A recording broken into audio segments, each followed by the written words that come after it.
तो ये class 10th वालों का ऑनलाइन क्लास का 5वां दिन होने वाला है। हम लोग पिछले क्लास में क्या डिस्कस किए थे, किडनी के अंदर जो नेफ्रॉन यानी कि वृक्क नलिका रहती है उसमें सारा प्रोसीजर किस किस प्रकार से होता है, वृक्क नलिका में किस प्रकार से रक्त जो होता है अवशोषित होता है या फिर फिल्ट्रेट किया जाता है, ये सब चीज़ें हम लोग कल पढ़े थे। अब उसके आगे हम लोग आज देखेंगे, ठीक है। तो ज़्यादा टाइम वेस्ट आज हम नहीं करेंगे, तो चलो स्टार्ट करते हैं। अरे ये क्या गलत फाइल ओपन हो गया, 1 मिनट, ये देखो। तो आज हम लोगों को पढ़ना है हीमोडायलिसिस, ठीक है। हम लोगों को आज हीमोडायलिसिस पढ़ना है। हम स्लाइड शो स्टार्ट करते हैं। हीमोडायलिसिस क्या है आगे जानेंगे। हीमोडायलिसिस क्या है ये एक समझ सकता है, एक थोड़ा सा इंट्रोडक्शन दे देता हूँ कि हीमोडायलिसिस एक प्रकार का ऐसा विधि है जिसमें किसी का अगर किडनी खराब हो जाए, किसी भी व्यक्ति का किडनी अगर खराब हो जाए तो इस विधि से ही उसके शरीर में उत्सर्जन की क्रिया कराई जाती है। ये हीमोडायलिसिस होता है, ठीक है। तो हीमोडायलिसिस को पढ़ने से पहले या हीमोडायलिसिस को समझने से पहले वृक्क के कार्य को अच्छे से और समझना पड़ेगा। तो पहले हम लोग एक टॉपिक कवर कर लेते हैं, वो है हमारा वृक्क के कार्य यानी फंक्शंस ऑफ किडनी। किडनी का यानी वृक्क का क्या क्या मेन काम होता है, इसे तो हम बता रखे हैं पिछले दिन, फिर से उसको टॉपिक वाइज बताते हैं, ठीक है। तो फर्स्ट काम जो होता है वृक्क का वो होता है ग्लोमेरुलर फिल्ट्रेशन। ग्लोमेरुलर फिल्ट्रेशन, अब ये ग्लोमेरुलर फिल्ट्रेशन क्या होता है, तो कल वाला वीडियो नहीं देखा वो जाके पहले देखना, उसमें हम बताए होंगे जब वृक्क नलिका का जो फिगर दिखा रहे थे उसमें ऊपर सबसे ऊपर ग्लोमेरुलस था ना, तो उस ग्लोमेरुलस से फिल्टर होता था, मीन्स रक्त को शुद्ध किया जाता था, उसमें जितने भी अशुद्धि थे उसको बाहर निकाला जाता था। तो वो जो फिल्ट्रेशन की क्रिया है, ठीक है, वहाँ जो ग्लोमेरुलस में हो रहा था वो क्या कहलाता है, ग्लोमेरुलर फिल्ट्रेशन कहलाता है, ठीक है। ये हम कल ही बताए थे, कल के वीडियो में इसका वर्णन किए थे कि ग्लोमेरुलर फिल्ट्रेशन क्या होता है, ठीक। अब आगे हम लोग देखते हैं। नेक्स्ट जो है वृक्क का काम वो है ट्यूबुलर पुनर्अवशोषण। क्या है, ट्यूबुलर पुनर्अवशोषण। मतलब कल ये भी बात हम कल ही बताए थे कि क्या होता है जब ग्लोमेरुलस रक्त को छानता है यानी अशुद्धि को निकालता है, तो साथ साथ में अशुद्धि के साथ कुछ अच्छी चीज़ें भी, जो उपयोगी चीज़ है हमारे शरीर में या रक्त में, कुछ ऐसा चीज़ जो कि अशुद्धि नहीं था, हानिकारक नहीं था, उसको भी गलती से छान देता है। तो जब गलती से छान देता है तो वो फिर तो दिक्कत कर जाएगा, ऐसे में अच्छा चीज़ें बाहर निकल जाएगी।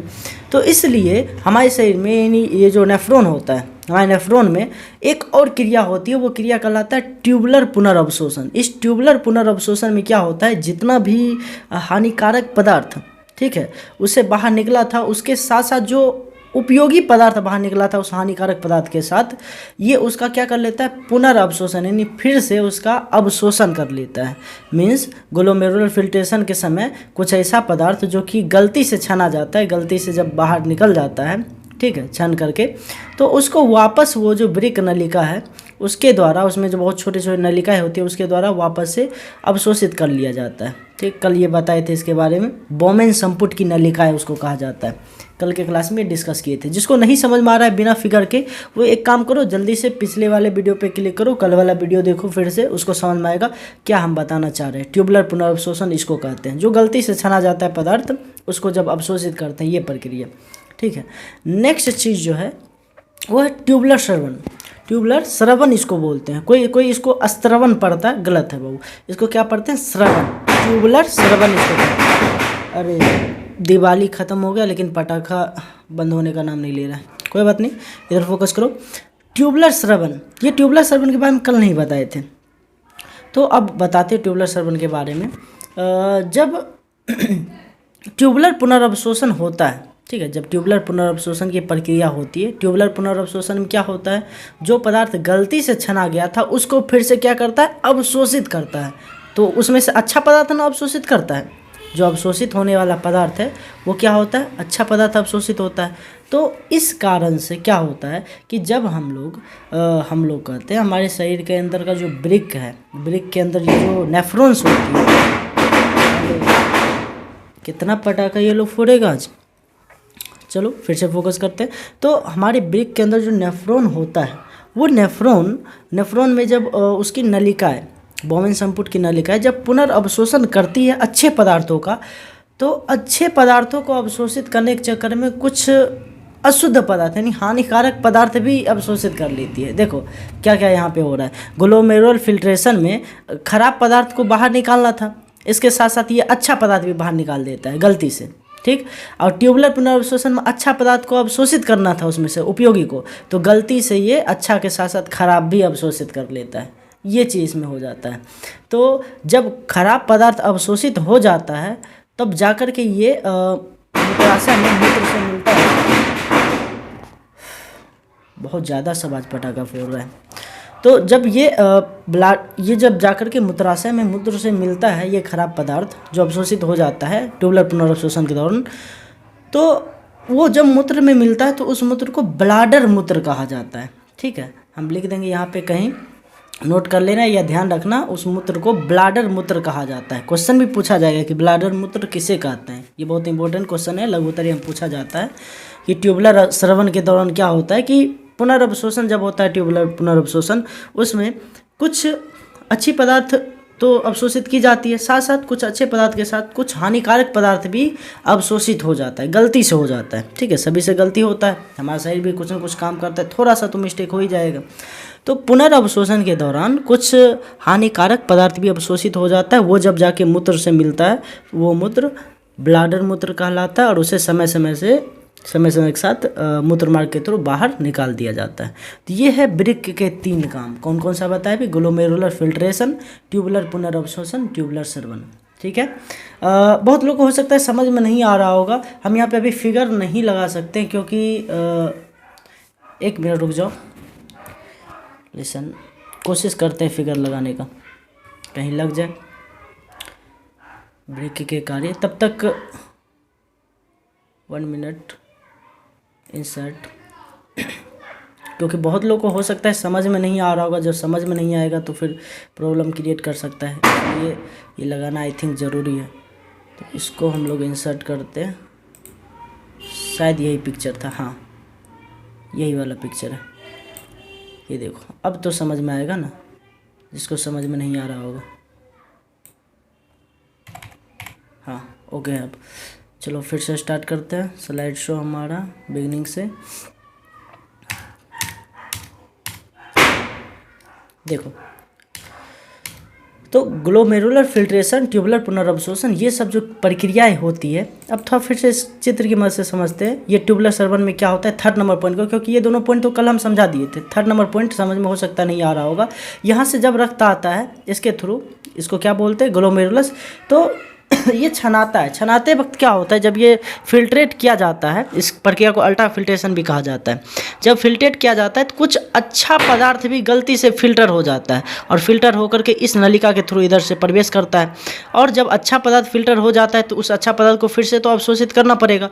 तो जब यहाँ से होकर के इधर के थ्रू गुजरता है, गुजरते गुजरते रास्ते में ही इसका क्या हो जाता है? पुनर्अवशोषण हो जाता है। इस घटना को ट्यूबुलर पुनर्अवशोषण भी बोलते हैं, ठीक है। यहाँ से जब गुजरता है तो इसका ट्यूबुलर पुनर्अवशोषण होता है। अब जब ट्यूबुलर पुनर्अवशोषण होता है इस प्रक्रिया के दौरान, तो गलती से क्या होता है, जो अभी तो शुद्ध पदार्थ को किया था अवशोषित, अब शुद्ध के चक्कर में कुछ कुछ अशुद्ध पदार्थ को भी अवशोषित कर लेता है। मान लो, अब थोड़ा सा रियल मतलब बेसिक सा एग्जांपल देते हैं। एग्जांपल के लिए मान लो एक कटोरे में पानी है और तेल भी है, दोनों मिला हुआ है। हालांकि ये दोनों तो नहीं मिलता है, ऊपर में पानी के सतह पे तेल तैरता रहेगा, ठीक, मिलेगा तो नहीं। फिर भी अगर पानी और तेल एक कटोरे में रखा हुआ है, अगर हम तुमको एक रुई देंगे, कहेंगे जाओ सिर्फ और सिर्फ तुम पानी अवशोषित करके आओ, ठीक, तो क्या ऐसा हो सकता है? जब तुम उस कटोरे में जा करके रुई को डुबोएगा और जब रुई बाहर निकलेगी तो कटोरे में पानी तो अवशोषित होगा ही, पानी के साथ साथ थोड़ा सा तेल का मात्रा भी तो अवशोषित हो जाएगा। सेम वही चीज़ है, जब ये शुद्ध पदार्थ को अवशोषित करता है, ये तो शुद्ध को फिल्टर कर ही देता है, जो अच्छा पदार्थ है फिल्टर करके यहाँ भेज देता है। तो उस दौरान जब इसको फिर से अवशोषित करता है, ट्यूबुलर पुनर्अवशोषण के दौरान अवशोषित करता है, तो उस समय कुछ हानिकारक पदार्थ भी वापस से अवशोषित हो जाता है और उसको फिर से मूत्राशय में भेज दिया जाता है। और वो जो हानिकारक पदार्थ जब मूत्र में मिलता है उसे कहते हैं ब्लाडर मूत्र, ठीक, और वो फिर समय समय से मूत्र मार्ग के थ्रू बाहर निकाल दिया जाता है। ये था तुम्हारा ग्लोमेरुलर फिल्ट्रेशन जिसमें रक्त को फिल्टर किया जाता है। ट्यूबुलर पुनर्अवशोषण, जो अच्छा पदार्थ गलती से छन गया था वापस उसको अवशोषित किया जाता है। और ट्यूबुलर स्रवण, कुछ हानिकारक पदार्थ भी गलती से जब अवशोषित हो जाता है तो मूत्राशय में जाकर ब्लैडर मूत्र वो कहलाता है। तो ये था तुम्हारा ट्यूबुलर स्रवण। अब जो हमारा मेन पॉइंट है आज के दिन का, हीमोडायलिसिस, उस पर आते हैं, क्योंकि ये तो नॉर्मल सा टॉपिक था। आज का क्लास जो है बहुत इंपॉर्टेंट होने वाला है। जो सोच रहा होगा अभी से हम बंद कर दे इसको, तो गलती मत करना, पूरा क्लास बढ़िया से देखना, क्योंकि इससे क्वेश्चन पूछा जाता है। नेक्स्ट टॉपिक बहुत इंपॉर्टेंट है। इस टॉपिक का नाम है हीमोडायलिसिस। मेन तुम्हारा आज का क्लास यहाँ से स्टार्ट होता है, कर सकते हैं, सबसे इंपॉर्टेंट चीज़ है इस चैप्टर का, पूरे चैप्टर का इंपॉर्टेंट चीज़ यही है, हीमोडायलिसिस। अब ये क्या है समझो। कई बार क्या हो जाता है, जब इंसान का दोनों किडनी, एक किडनी जैसे मान लो फ्लॉप हो जाता है, फेलियर हो जाता है, तो एक किडनी पे तो इंसान जिंदा रहता है। बट कई बार ऐसा होता है कि किसी इंसान का दोनों किडनी खराब हो जाता है। जब दोनों किडनी खराब हो जाता है तब ऐसे सिचुएशन में उस इंसान में उत्सर्जन होगा नहीं, और उत्सर्जन की क्रिया अगर नहीं होगी तो इंसान की मृत्यु हो जाएगी। तो इसलिए जब किसी इंसान में या किसी व्यक्ति में दोनों किडनी खराब हो जाती है तो एक विशेष प्रकार के आर्टिफिशियल, यानी कि प्राकृतिक रूप से नहीं, आर्टिफिशियल रूप से उसमें उत्सर्जन की क्रिया कराई जाती है। मीन्स असली में तो किडनी नहीं होता, लेकिन किडनी की जगह किसी और मशीन से किडनी का काम करवाया जाता है। और ये जो प्रक्रिया होती है, ये प्रक्रिया हीमोडायलिसिस कहलाती है। अब हम यहाँ पे क्या बोले हैं, इसको एक फिगर के मदद से समझते हैं, तब अच्छे से तुम लोगों को समझ में आएगा कि हीमोडायलिसिस एक्चुअली में होता क्या, कैसे काम करता है। देखो इस फिगर को, देखो इस फिगर में किस प्रकार का पॉइंट आउट किया गया है। ये किसी ऐसे व्यक्ति का हाथ है जिसका किडनी दोनों खराब हो चुका है। जब किडनी खराब हो जाता है तब उसको आर्टिफिशियल किडनी, यानी बाहरी किडनी कह सकते हैं, मशीन से उत्सर्जन की क्रिया कराई जाती है। ये प्रक्रिया हीमोडायलिसिस कहलाता है। हम एक पेन ले लेते हैं, एक मिनट, ये रहा, ठीक। अब इस प्रक्रिया में होता है क्या, समझो, ये जो हीमोडायलिसिस पूरा होता है, हीमोडायलिसिस प्रक्रिया, इस प्रक्रिया में क्या होता है थोड़ा ध्यान से समझना। अभी भी समय है, अभी 12 मिनट ही हुआ है, लगभग 8 मिनट और बाकी है, समझना ध्यान से, थोड़ा इसको स्लोली ही बताएंगे। हीमोडायलिसिस की प्रक्रिया में क्या किया जाता है, सबसे पहले जिस इंसान के शरीर में उत्सर्जन की क्रिया करानी हो, जैसे मान लो उसी इंसान का हाथ है, कोई पेशेंट होगा इसका हाथ है ये, तो जिस इंसान के शरीर में उत्सर्जन की क्रिया करानी हो उसके धमनी से, याद रखना, धमनी से होकर के रक्त को बाहर निकाल लिया जाता है पहले, ठीक है। देखो इस पाइप के थ्रू बाहर निकाल रहे हैं धमनी से, ये धमनी है, ठीक है। धमनी के थ्रू रक्त को, ये धमनी था, धमनी के थ्रू रक्त को बाहर निकाल लिया जाता है। अब रक्त को बाहर निकालने के बाद, ठीक, बाहर जब निकाला जाता है तब उस रक्त को 0 डिग्री सेंटीग्रेड तक ठंडा कर दिया जाता है, ठीक। अब मन में सवाल आ रहा होगा, सर अगर रक्त को 0 डिग्री सेंटीग्रेड तक ठंडा कर देंगे तब तो रक्त तो जम जाएगा, क्योंकि हमें पता है कि 0 डिग्री सेंटीग्रेड तक जाते जाते कोई भी लिक्विड जो होता है लगभग सॉलिड में चेंज होने लगता है, ठीक। मतलब हिंदी में बोले तो कोई भी तरल या द्रव्य जो रहता है, द्रव्य पदार्थ, वो धीरे धीरे ठोस बदलने लगता है 0 डिग्री सेंटीग्रेड पे। तो जब ये ऐसा होगा तो फिर कैसे काम चलेगा, तो इसके लिए भी उपाय आता है। यहाँ आता है ब्लड पंप, एक विशेष प्रकार के इसमें उपकरण रहता है जिसमें 0 डिग्री सेंटीग्रेड तो रक्त रहता है, लेकिन 0 डिग्री सेंटीग्रेड होने के बावजूद भी, ठीक, उसको ठोस में बदलने नहीं दिया जाता, उसको तरल ही रखा जाता है, ठीक है, तरल रहने दिया जाता है इस ब्लड पंप के थ्रू, ठीक। तो फिर से बताते हैं, सबसे पहले धमनी के थ्रू रक्त इधर से निकलता है, ठीक है। रक्त जब धमनी के थ्रू निकलता नहीं, एक्चुअली में निकाल लिया जाता है धमनी के थ्रू।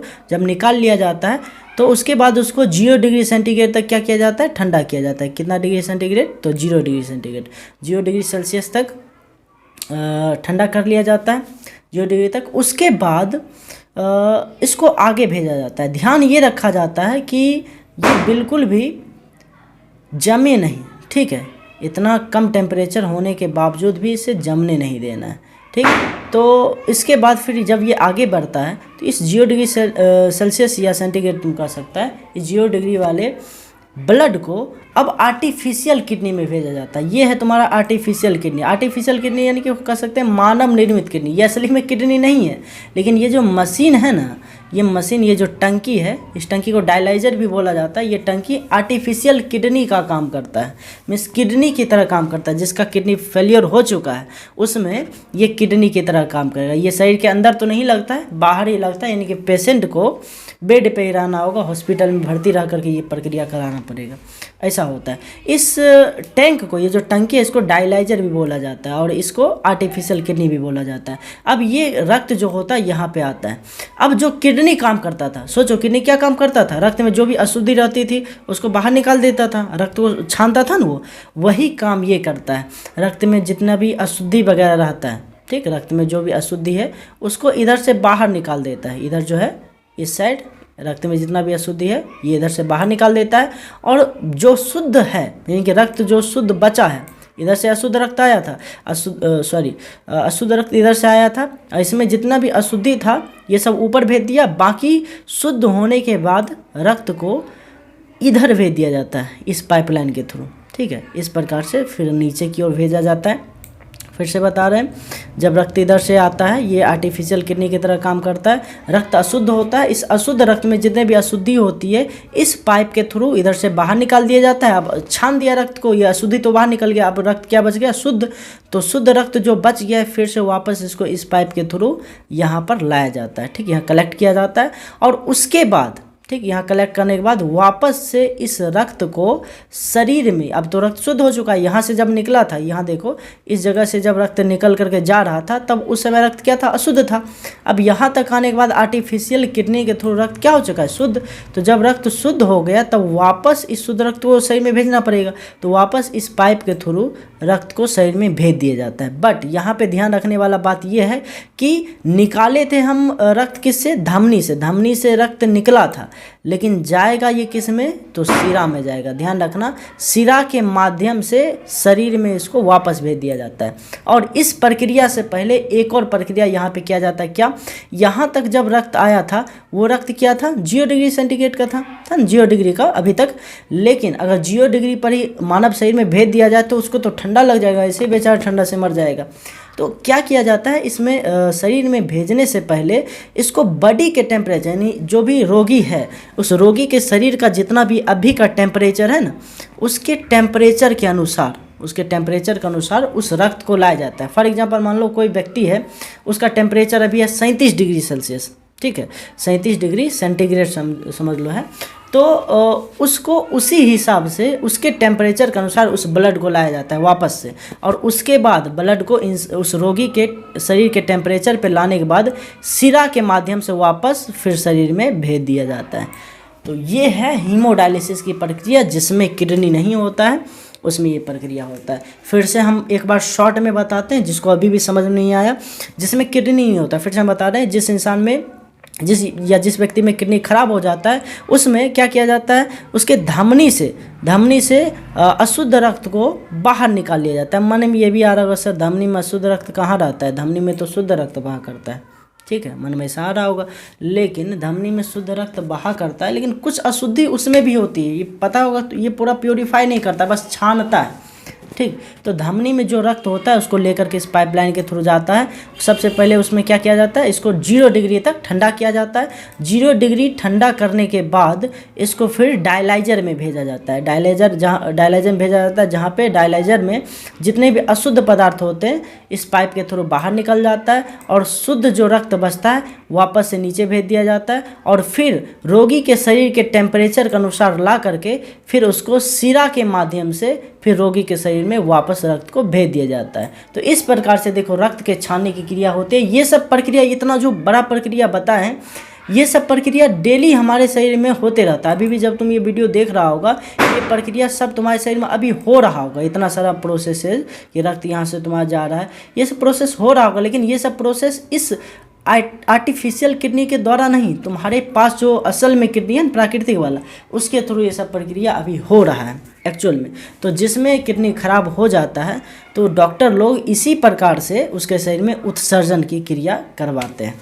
तो ये होता है हीमोडायलिसिस। ये 5 मार्क में पूछा जाता है, 5 मार्क्स में कभी कभी पूछा जाता है दीर्घ उत्तरीय में कि बताइए हीमोडायलिसिस क्या, या हीमोडायलिसिस की व्याख्या करें, या हीमोडायलिसिस से आप क्या समझते हैं। समझ में आ रहा होगा सबको हीमोडायलिसिस क्या है। तो जिसको अभी भी समझ में नहीं आया वीडियो को वापस से बैक करके देखो, ठीक। अब बाकी जितना समझ में नहीं आएगा वहाँ वापस आने के बाद बताएंगे। अब ज़्यादा दिन बचा भी नहीं है, 2 दिन और बाकी है, 2-3 दिन। 31 को रात में हम आ जाएंगे, 31 को लगभग रात में 7-7:30 बजे रात तक में 31 को पहुंच जाएंगे।